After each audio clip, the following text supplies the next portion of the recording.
네, 시장이 꽤 제법 반등을 했다가 되밀리는 상황에서 고민이 상당히 많은 그런 시점이고요. 여러 이슈들이 좀 몰리고 있는데 다행히 주요 섹터들이 살아 있으면서 지수가 안 밀리고요. 다시 올라오는 2460선인데요. 9월을 준비하면서 오늘 시황의 해설자들 신한금융투자영업부 이선엽 부장님 모셨습니다. 어서 오십시오. 네, 안녕하십니까. 오랜만에 스튜디오에서 뵈서 좋습니다. 이선엽 부장님은 어떻게 소개할까 하다가 제가 촉이 좋으신 분이다. 그리고 안정감이 있다. 제 나름대로 이렇게 좀 정리를 했는데요. 감사합니다. 네. 주제를 어쨌든 좀 잡아봤어요. 저희가 뽑은 표현인지 부장님이 여름에 사실 반등장이 좀 왔습니다. 근데 미국의 또 9월에 평균적으로 성적이 안 좋았다고 하고 FOMC도 있다고 해서 9월에 대한 고민들이 있습니다. 당면한 악재는 원달러 환율의 급등세입니다. 달러 강세에 기인한 시장 영향이 추가적으로 있을까요? 어떻게 보세요? 환율 부분은. 사실 환율을 예측하기는 굉장히 어렵겠죠. 지금 우리나라 원달러 환율에 영향을 미치는 게 단순히 한국의 수출이 안 되고 있다가 핵심이 아니고 현재 유럽과 중국의 경기가 생각보다 안 좋아지면서 유로나 위안화 약세에 영향을 많이 미치고 있기 때문에 글로벌 시장의 모든 경제의 다각적인 부분을 알기 전까지는 쉽지 않다라고 보는데요.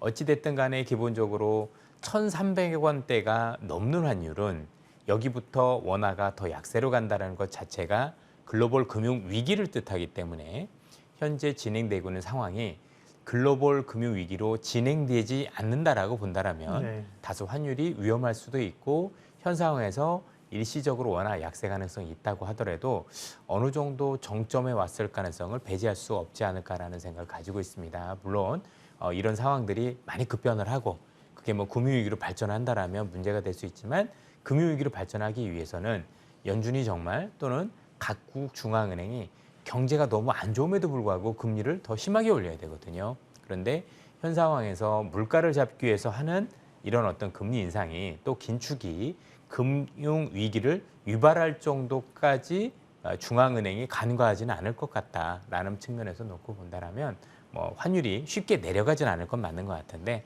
그렇다고 해서 여기서 더 급격하게 원화 약세로 추가적으로 진행되지는 않을 것 같다라고 현재는 보고 있습니다. 그러니까 13년 만에 지금 원화가 환율이 최고치라고 하는데 그때면 이제 2008년, 2009년에 글로벌 금융위기 때 아닙니까? 그때만큼 지금 전 세계 상황이나 우리가 위험한가? 그렇지는 않은데 다만 이제 물가나 유가나 환율이나 이게 급격히 안 떨어지고 상당히 높은 레벨에 계속 간다는 게 좀 고민이고요. 외국인들이 이렇게 사실은 환율 상승, 원화가 약세로 가면 외국인들이 팝니다. 근데 외국인들이 최근 사면서 장을 버텨주는 것도 이거 뭐지? 외국인들도 사실은 더 오르기는 어렵다고 보는 건가? 사들어오는 거에 대한 궁금증이 있는데요. 부장님 말씀하신 거랑 좀 맥이 통합니다. 외국인들은 그러면 당분간 9월에도 좀 주식을 살 수 있는 분위기일까요? 사실 현 상황에서 이게 진짜 외국인인지 가늠하기 쉽진 않은 것 같습니다. 최근에 CFD라는 계좌가 생기면서 전체적으로 지금 들어오고 있는 외국인들이 만약에 이제 개인들이 CFD라는 계좌를 활용을 하면 그 외국인으로 잡히기 때문에 이걸 정말 외국인으로 봐야 되는가라는 고민이 좀 있습니다. CFD라고 추정하기에는 양 자체가 그렇게 적지 않는 것 같아요. 그렇습니다. 그래서 상당 부분 이제 산다라는 측면 또는 CFD 뺀다고 하더라도 팔진 않는구나라는 측면에서 보면 긍정적이라고 보여지고요. 외국인 입장에서는 전 그런 것 같아요. 길게 보면 이 환율대에서 주식을 샀을 때 최소한 환차익으로 누릴 수 있는 게 굉장히 많다라고 생각을 하면 현 상황에서 글로벌 금융위기로 가지 않고 그 돈이 급격하게 시장에서 이탈만 하지 않는다라면 현 상황에서는 외국인은 안 파는 게 낫겠죠. 또는 일부 품목이나 종목 중심으로는 오히려 비중을 늘리는 게 낫다라고 생각을 하고 있는 것 같고. 2차 전지 같은 거. 실제로 최근에 외국인들이 우리 시장에서 사고 있는 기업들 보면 최근에 시대 흐름과 무관하지 않죠. 즉 삼성전자라든가 이런 기업을 사고 있는 게 아니라 어제도 보니까 현대로템이 방산주가 매수 1위인 것처럼 뭔가 앞으로 시장을 내다보고 시장을 변화하였던 가장 큰 최적화된 그래서 기업이 이익이 늘 수 있는 기업들을 지금 선점하고 있다라고 보여지고 있기 때문에 지금은 지수 따로 종목 따로 이렇게 보셔야 되지 않냐라는 생각이 들고 그런 관점에서 외국인들도 뭐 지수도 중요하고 경제 상황도 중요하지만 그래도 될 만한 기업은 이미 찾아보고 거기에 대한 배팅을 시작했다라고 보는 게 맞는 것 같습니다. 이런 흐름은 9월에도 바뀔 것 같지는 않습니다. 사실 외국인들이 막 팔기 시작하면서 환율이 불안했다면 우리 시장이 또 상당히 저점을 위협하는 어려운 구간으로 갈 수도 있었어요. 근데 외국인들이 팔지 않고 사주는 게 시장에 상당한 지금 버팀목이 돼주고 있고요. 또 하나 당면 과제가 이제 잭슨홀에서의 회의인데요. 파월 의장이 어떤 발언을 할까? 그것보다도 그 이후에 이제 미국의 연준의 전반적인 통화 정책이 어떻게 가느냐 아니에요. 근데 한 50bp 정도 올려주면서 속도 조절해가면 좋은데 지금은 또 불안감이 커서인지 페드워치의 설문조사 보면 75쪽으로 또 좀 가 있는 것 같아요. 네. 잭슨홀 이후에 통화 정책 좀 얘기해 주세요. 사실 그 잭슨홀에서 나오는 파월 의장의 발언은 제가 볼 땐 색다를 게 없다라고 보여집니다. 네.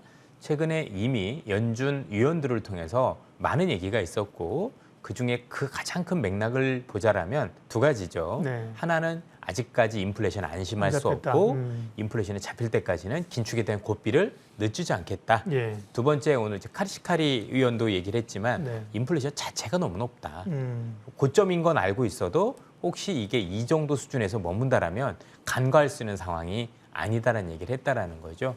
이와 괴를 같이 하는 것 이상으로 연재 파월 의장이 발언할 가능성은 낮기 때문에 파월 의장 오히려 발언이 나오면 부정적인 것보다는 우리가 현재 알고 있는 것들을 확인하는 정도가 되지 않을까라고 생각이 들고요.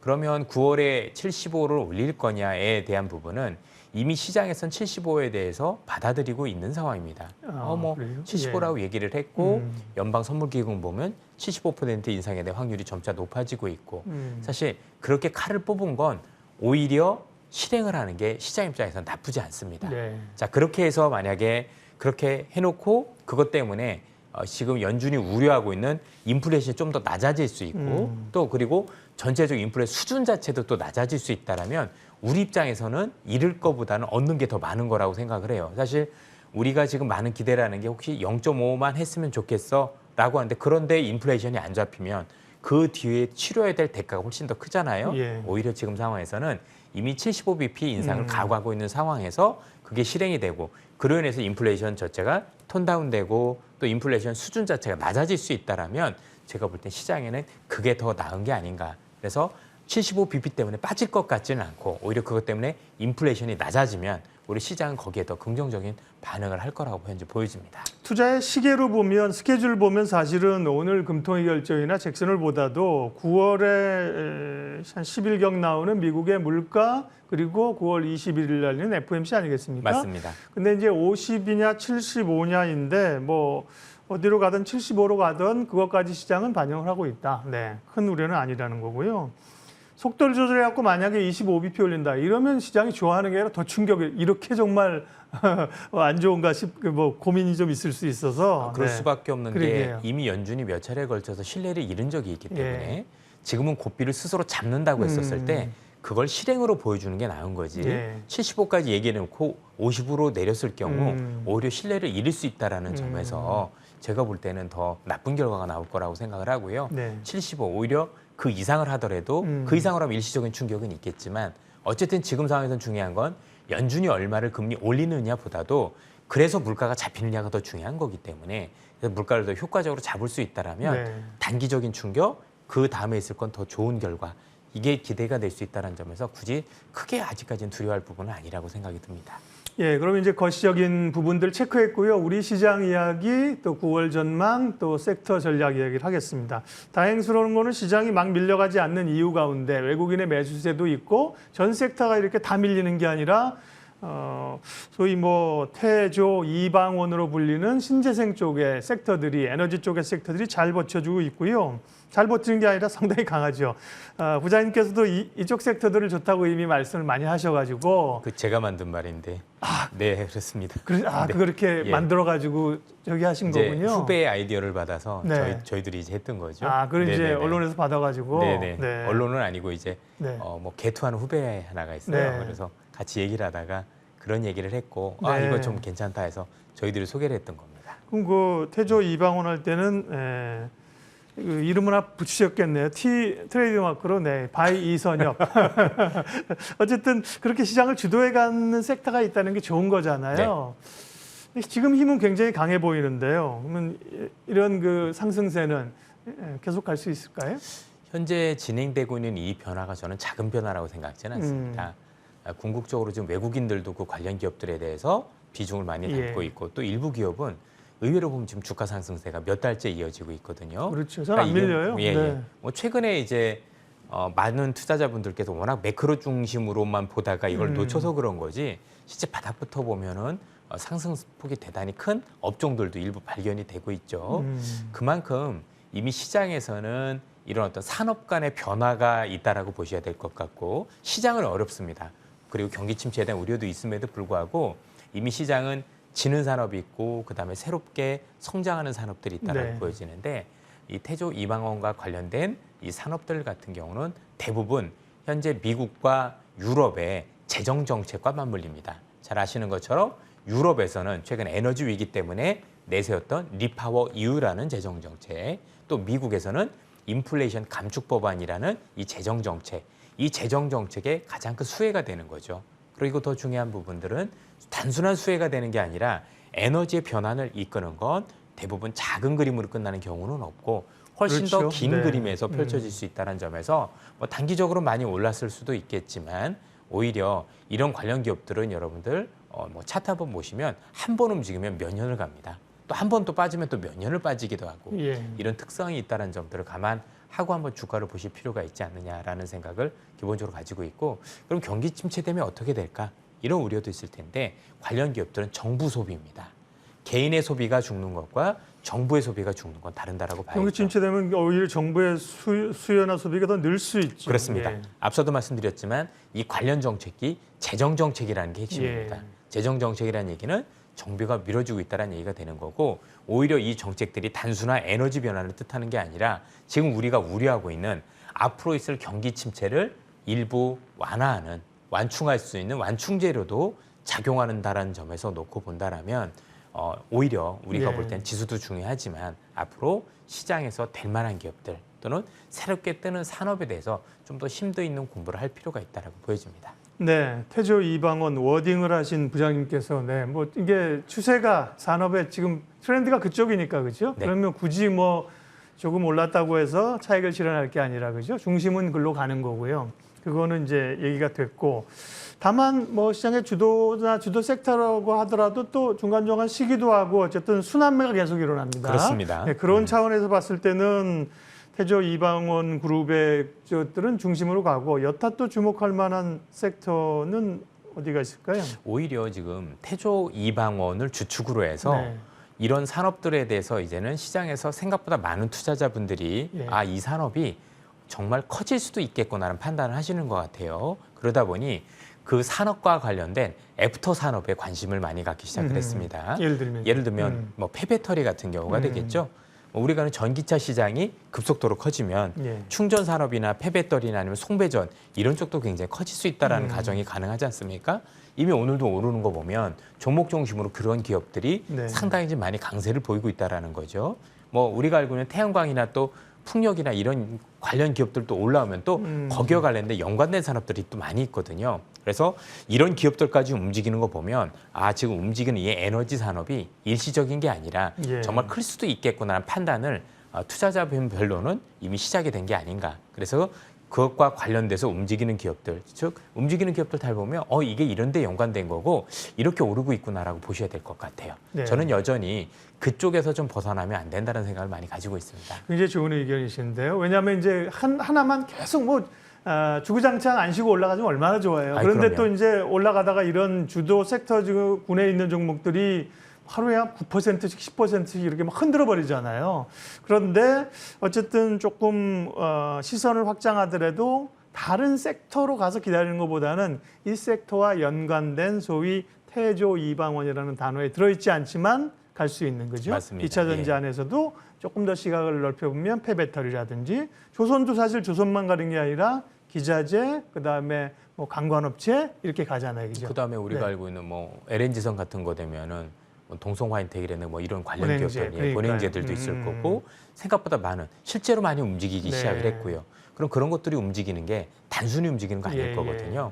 그러면 정말 생각보다 큰 그림. 왜냐면 제가 방산도 사실 업계에선 제일 최초로 이렇게 설명을 했었고 네. 몇 달이 됐는데 저 역시도 그걸 하고 강의도 많이 다니고 기관 투자받을 세미나 했는데 다들 부정적이셨어요.